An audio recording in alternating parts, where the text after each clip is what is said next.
Um matulão e dentro dele objetos que vão pautando a nossa conversa, vão dando tema para a conversa. É assim o nosso diálogo, que hoje conta com o vice-presidente da Câmara Cearense do Livro, o fundador, um dos fundadores da Casa do Livro, que é uma ONG de divulgação do livro, do conto e da contação de história, e o conselheiro do Conselho Nacional de Política Cultural do Livro, da Literatura e da Leitura do Ministério da Cultura. Eu me refiro ao escritor Kelsen Bravos, o dono desse matulão. E agora, nesse segundo segmento, eu disse que ia falar sobre política sobre politicamente correto. Há uma certa imposição, hein? De tudo tem que ser politicamente correto, hein, cá? Hein? Se há uma imposição? Sim. A gente tem uma autocensura. Ai, meu Deus, isso não está politicamente correto. Tem. A gente sofre um pouco o que o Monteiro Lobato está sofrendo? Sofre. De um certo patrulhamento. Sobretudo quando se escreve para Crianças. Sim. Uma das consultorias que eu faço é para o programa Alfabetização na Idade Certa, né, da Secretaria de Educação do Estado do Ceará. Nós temos, inclusive está em franca produção agora, 36 livros para crianças. Né? E existe uma preocupação. Uma vez é enviado o edital, né, as pessoas se inscrevem e tudo e tal, e antes disso, antes do edital, eu fazia convites para as pessoas me enviarem textos, submetia para um conselho editorial, esse conselho editorial aprovava os textos sob determinados critérios e tudo. Um amigo meu, né, muito querido, ele mandou um texto, e o texto tratava de uma índia tapeba, né? E ficava assim, moradora de rua. Ele tratava não como índio, mas ele fazia referência do tapeba como morador de rua que estava lá. E o pessoal ficou preocupado com isso, né? E não aprovou o texto. Porque isso aqui pode suscitar uma série de coisas e tudo e tal, né? Vai ter uma edição de 30 mil exemplares para todas as salas de aulas de todos de educação infantil em primeiro e segundo anos de todos os municípios, todos os 184 municípios do estado do Ceará. Isso daqui é uma preocupação, se houver, tá? Então, uma preocupação que eu acho legítima da instituição fez um texto que para mim não teria problema nenhum, pelo contrário, né? Mas a gente acata. Houve um outro também problema que de ordem, né? Assim, que o texto suscitava muito de leve alguns apelos eróticos e tudo e tal, né? Mas o erotismo está em quem? Eu tenho certeza que não estaria na criança. Entendeu? Ou seja, essas preocupações são pertinentes, são assim, recorrentes, morais e sociais. Mas onde estão essas preocupações, né? Não, com certeza não é na criança que está. Quando a gente for fazer algum policiamento nesse sentido aí, por que isso está mexendo? Por que isso está... Por que eu vou proibir isso? Você acha, né? Agora, me dizer uma coisa... Acho que a gente tem que ter cuidado. Kelsen, né? Que aquelas crianças que leram lá na infânciazinha... Nós e até a geração anterior à nossa, que leu Monteiro Lobato. Você acha que nós nos impregnamos de um certo preconceito, de um certo racismo? Por causa da leitura? Olha, é tão sutil essa questão. Tem um texto no meu blog, né, que infelizmente eu não peguei a cópia desse texto para trazer aqui, que eu chamo, o título dele é Em Preto e Branco. Tá aqui o blog dele. Tá? Aquela hora que eu joguei assim no chão. Tá aqui, eu tô resgatando. O texto do meu blog chama-se Em Preto e Branco. Eu refiro nesse texto uma cena, o seguinte: eu chego na oficina, apresento lá o carro e tudo, o dono da oficina chama o mecânico, que é um negro, e disse o seguinte, ó, vai fazer o trabalho ficou direito e tudo e tal. Aí ele chegou assim, não, rapaz, comigo aqui eu só faço trabalho de branco. O negro disse isso. Eu disse, meu Deus do céu, um negro, O próprio negro. para elogiar o trabalho dele, disse o seguinte, que o trabalho dele era um trabalho de branco. Isso significa o quê? Que o trabalho de preto não presta, porque preto é indolente. De onde foi que veio essa acusação de que preto é preguiçoso, indolente? Porque devia se fazer com muita vontade trabalho escravo, né? Né? Então, É claro, procede a sua ironia. Aí, na literatura, o professor José Lemos Monteiro, eu referi isso no texto, ele faz uma pesquisa e levanta em mais de 100 obras os exemplos de como é que é tratado o verbete branco e negro. Né? O branco, tudo de positivo. Né? O negro, tudo de negativo, de assombroso. Tará. As pessoas que são de cor, né? Que são negras, feito eu, por exemplo, desde muito cedo ficam ouvindo esse tipo de coisa que acaba reverberando, né, no inconsciente coletivo da sociedade em relação a isso daí. Né? Eu estou cansado, eu brinco muito isso com o Lira Neto. O Lira Neto é branco, né? Chega é vermelho. Né? Eu digo, vamos para o restaurante. Eu passo meia hora levantando a mão, o garçom não vem. Né? O Lira faz assim. E às vezes o garçom é negro. E às vezes o garçom é negro. Né? Assim, acontece. Assim. Agora, assim, de onde é que vem? É cultura, né? Que preciso silêncio é esse daqui? Olha, reestruturar a cultura. No texto o Pedrinho, né, dos Caçados, os negros ficavam pulando feito macaco. O Monteiro Lobato chama a tia Anastácia de negra beiçuda, né? Essas expressões. Essas caricaturas e tudo são sutilezas que a gente não repara e tudo, mas elas passam um cuidado. Não vou proibir. Até porque as crianças não sabem, as crianças que estão tendo acesso agora ao Monteiro Lobato não sabem, né? Não têm ideia do que seria aquele momento em que ele escreveu. E se acostuma, claro. Mas se acostuma. Eu entendo, as preocupações assim, são absolutamente pertinentes. Além que a minha posição é contra a censura. A proibição, não, pois é, a censura é na escola, né? Eu acho que o trabalho na escola, né, tem que ser pensado também. Sim, na escola entendeu? sim. Na escola é preciso, sim. Mas proibir a leitura, jamais. Pelo contrário, que se leia até por isso. Até para encontrar essas distorções. Né? Muito até bem. por isso. Vamos então abrir o matulão de Kelsen Bravos, o escritor, e finalmente não tem só livro. Vamos ver o que tem aqui. Que é isso? Mostarda. Ele me trouxe grãos de mostarda, é isso, Kelsen? Por quê? Para faltar que tema? Grão de mostarda. Um grãozinho. Para quê? Que é um tema bíblico, né? Bíblico, sim, o grão de mostarda, famoso. E eu vi que você tem um livro sobre isso. Não tem, não? Tem esse livro aqui, que é o grão. É o grão e a estrela cadente. Estrela cadente. Esse grão aqui é de mostarda? Não, esse é o grão da praia. Da praia, tá. Porque, assim, o grão de areia. O grão de areia. Muito bem. Mas vamos voltando para cá. Mas esse livro aqui, deixa eu só te dizer, ele remonta a dois afetos meus. Né? Que é a música do Marino Pinto e do Paulo Soledad. Né? Do pequenino grão de areia, que era um grande sonhador, olhando o céu viu uma estrela, imaginou coisas de amor.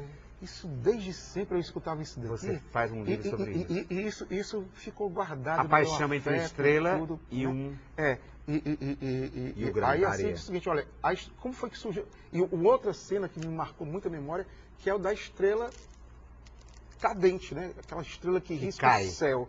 E uma outra coisa que a gente tem muito aqui na nossa praia, determinados trechos assim, que é, quando é o cair da tarde, que a gente olha, tem ali, na beira do mar, o céu fica estrelado porque existem os grãos, os cristais de grãos, né? Os grãozinhos, eles refletem a luz. Aí nesse livro eu junto essas três coisas, né? Um grãozinho de areia, a estrela e esse céu que fica refletido, né, por vários grãos de cristal, de areia. Como foi que surgiu aquilo, né? Mas aí, o grão... Aí conta a lenda, né, de como é que foi... Uma lenda inventada? É uma lenda inventada. Por você? Por nós. Ah, então você reproduz. A lenda não tem mais dono. O meu lado mitômano, eu jogo para isso daí, né? A gente é criativo. Não, eu pergunto se você reproduz, reconta uma lenda já pré-existente? Não. Ou se você inventa mitos? Você inventa uma lenda? Inventei.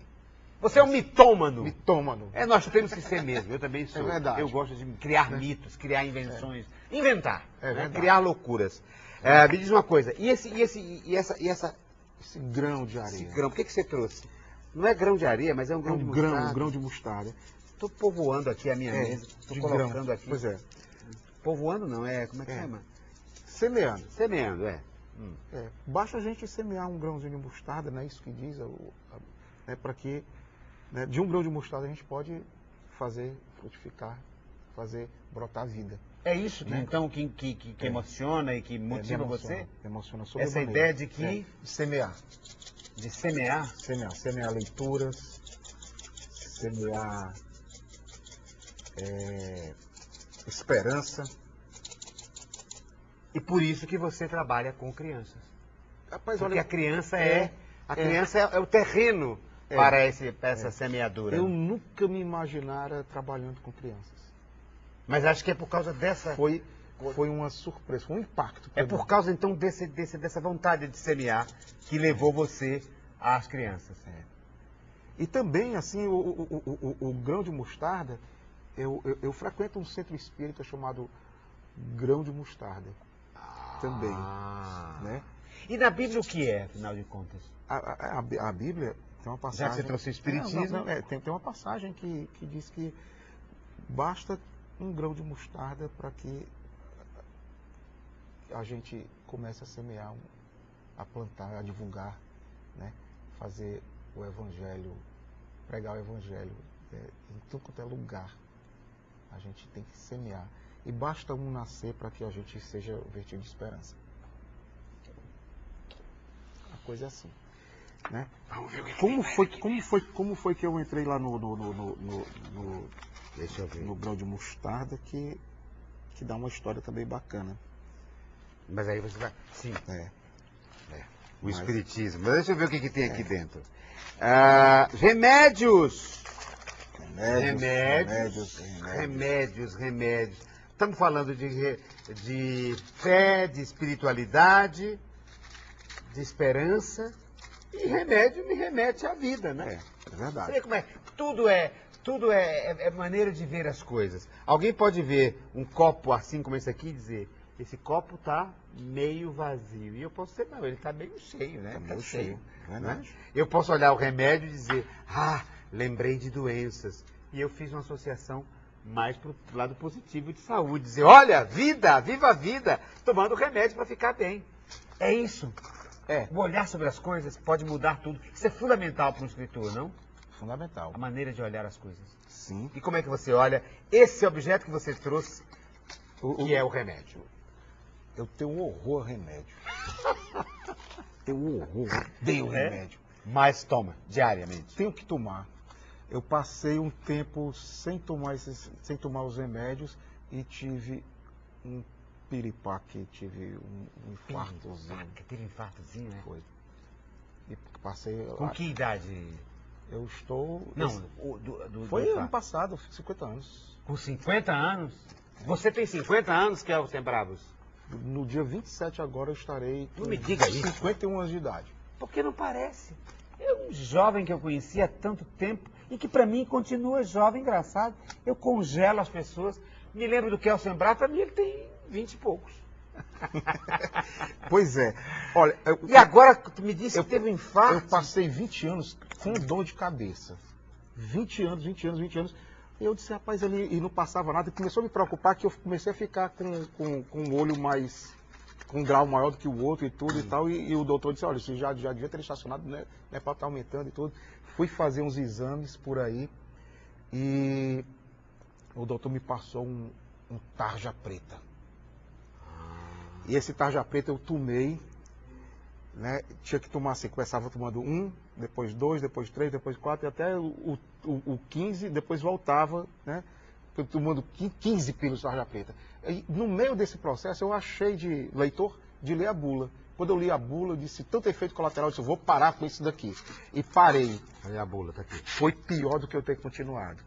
E você me pegou nessa fase algumas vezes, né? Não podia associar esse remédio com álcool e tudo e tal, né? E eu parei, então tomava uns uísques e tudo, e o meu senso de humor foi para as cucuias. Eu saía brigando com todo mundo e tal, que não sei o quê. Ah, eu me lembro! Todo mundo lembra. Eu me lembro. Todo mundo lembra. A gente no meio da farra, e você de uma hora para outra se Tom. aproxima profundamente. Aí- Inclusive com as pessoas que você ama. Exato. Amigos que Uma você vez ama. tava uma mesa- De repente, você se transformava. Tava uma mesa É verdade. enorme e tudo e tal, não sei o quê. Só agora tá justificado. Aí foi todo mundo saindo, aí o Lira, né? Lira Neto, O Lira Neto ficou. nosso historiador, Aí o Lira Neto ficou, biógrafo. aí o Lira Neto ficou assim, viu aí que você conseguiu? Saiu todo mundo da mesa. Eu virei para ele assim, e você tá fazendo o que aqui? E você tá fazendo o quê? E você tá fazendo o que aqui? Eu me lembro que teve uma briga Aí- que você brigou com o Lira. Do nada. Todo mundo. Do nada. Briguei com todo mundo. Aí eu... E acho que era o aniversário do Lira. Eu E suponho. eu fiquei tão Aí- chateado. Meu Deus, como é que a gente acaba a festa assim? é. E o que era? Rapaz, aí depois eu... Por que essa mudança e, de assim, humor? e todo mundo estranhava. Rapaz, caso você é uma pessoa tão doce, tão tranquila e doce, tudo, você é muito como é que é doce, essa história aqui todo dia? Aí eu, muito tempo depois, agora recentemente, eu fui reler a bula e disse o seguinte, olha, por que tomava de 1, depois 2, depois 3, depois 4, depois 5, depois tinha que voltar reduzindo até chegar a 1 de novo. Porque se interrompesse, um dos efeitos era essa alteração de humor, era essa coisa violenta e tudo, perda de memória. Agora que eu tô, né? Aí quando eu pensei que me libertei, sim, aí, e essa dor de cabeça, eu preferi ficar com a dor de cabeça. Aí quando não foi uma série de desacertos, um amigo meu chamou, o Antônio Rodrigues me chamou e disse, rapaz, vamos ali no grão de mostarda e tudo. Eu entrei, a primeira vez que eu entrei lá, eu experimentei uma tranquilidade. O grão de mostarda que se refere é o nome de do um centro espírita, né? Tá. E sumiu a dor de cabeça, nunca mais senti dor de cabeça e tudo. Eu digo, vou investigar, quero saber que papo é esse. E o espiritismo, ó, eu nunca participei de uma sessão mediúnica lá no Grão de Mostarda. Ele é um centro voltado para estudo. O espiritismo ele é tratado, ele é uma ciência, uma religião e uma filosofia, né? Investiga mesmo. E tem me ensinado, dentre outras coisas, hoje eu dou palestras no Centro Espírita e tudo, e ele tem me ensinado uma coisa, de que a ciência, isso, eu vou citar a frase do Karol Wojtyla, a ciência tem sido responsável pela concepção não supersticiosa de Deus. Que frase bonita, né? E os fenômenos que estão registrados na literatura espírita, né? A ciência está batendo hoje tal como é. Kelsen Bravo, chegou a hora do objeto surpresa. Eu tenho que trazer para você o meu. Tá aqui. E você, opa, você vai apresentar o seu. Tá aqui. Você trouxe para mim. Olha aqui que eu trouxe. Vamos semear esses grãos, né? Vamos semear. Olha aqui que eu trouxe para você, objeto surpresa, nos últimos instantes Posso do ver? nosso diálogo. Não, agora não. Me dá o teu. Deixa eu ver o teu. Cadê o Cadê meu? o teu? Não é aquele ali, não? O meu tá aqui, Ah, tá aí. Porque ele entrega a produção, ele chega, entrega a produção na pessoa do nosso Deusjolino Lucas e da Conceição Lima, e ela coloca, ou ele coloca, né, aqui dentro desse envelope. Então deixa eu ver o que ele me trouxe. Deixa eu ver, abrir primeiro o meu? Deixa eu abrir primeiro o meu. Tá. O que o Kelsen Bravos me trouxe? Fósforo. E... tem mais? Ah, uma vela. Fiat Lux. Que loucura! Você trouxe uma vela? Eu não resisto. Agora abre o seu. Agora abre. Que é isso, Badá? Eu vou ter que usar. Aqui, meu filho, tem que ter utilização. Deixa eu ligar aqui. Deixa eu ligar, ó. Deixa eu acender. Liga. Ficar acostumado com computador, né, com eletricidade, que achei que ia ligar a vela. Não vou ligar, Oi? não, minha gente, eu vou acender. Eu quero colocar aqui para ficar em pezinho. Opa. Pronto. Por que você trouxe vela. Olha aí, eu te trouxe livro. Livro. Ah, mas peraí. É Vamos livro ver aqui. cenográfico. Cenográfico. Olha aqui, livro cenográfico. Que a gente abre aqui, ó. E dentro dele é uma gaveta. E o que eu vou pedir para colocar na produção, pedir para fazer? Aqui, ó. Papel em branco. Vê aqui, ó. Papel em branco. Aí você abre a outra gaveta, papel em branco. Abre a outra gaveta, papel em branco. Abre a outra gaveta, papel em branco. Eu lhe trouxe livros em branco para você falar sobre isso. Que imagem, que ideia suscita essa imagem? Caos. O caos é criativo. O caos, o branco é o caos? O caos é criativo. A folha em branco é o caos? É uma mistura de tudo, né? É?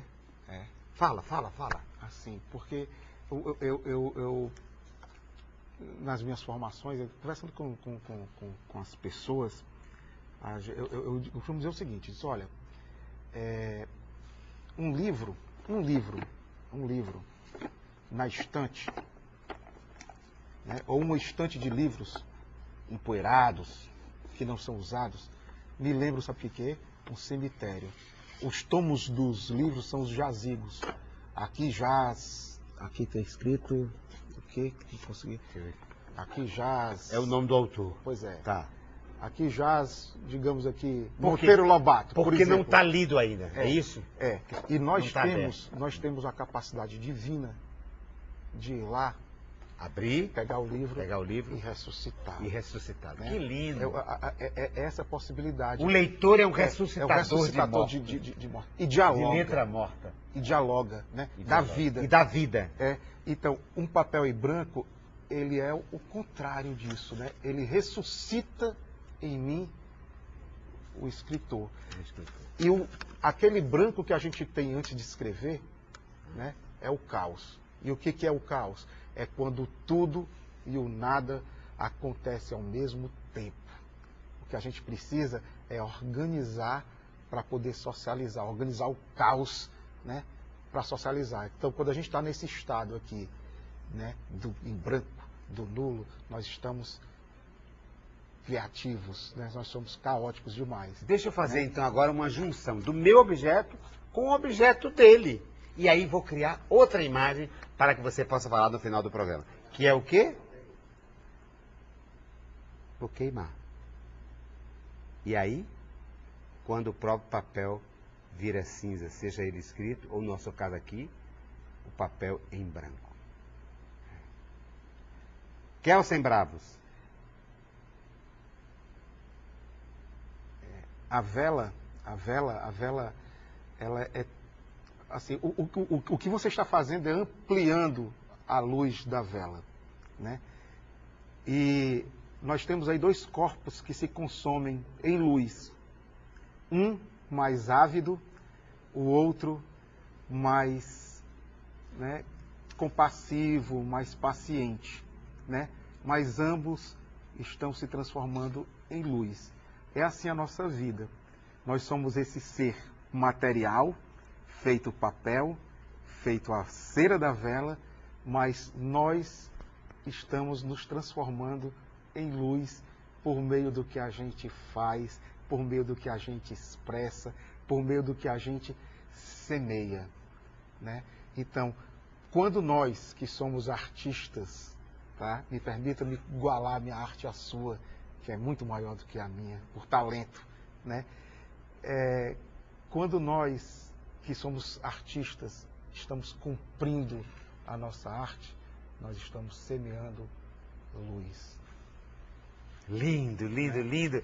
Kelsen Brava, obrigado pela sua presença tão Obrigado, bonita, meu querido amigo Kelsen Bravos. E eu tenho que terminar o programa fazendo isso aqui, ó, com o objeto que ele me trouxe, porque o tempo acabou. Mas é lindo o que ele disse, de que somos nós que emprestamos vidas aos livros quando lemos os livros. E aí, para terminar, eu tenho que apagar, né, a vela, para dizer, acabou o tempo.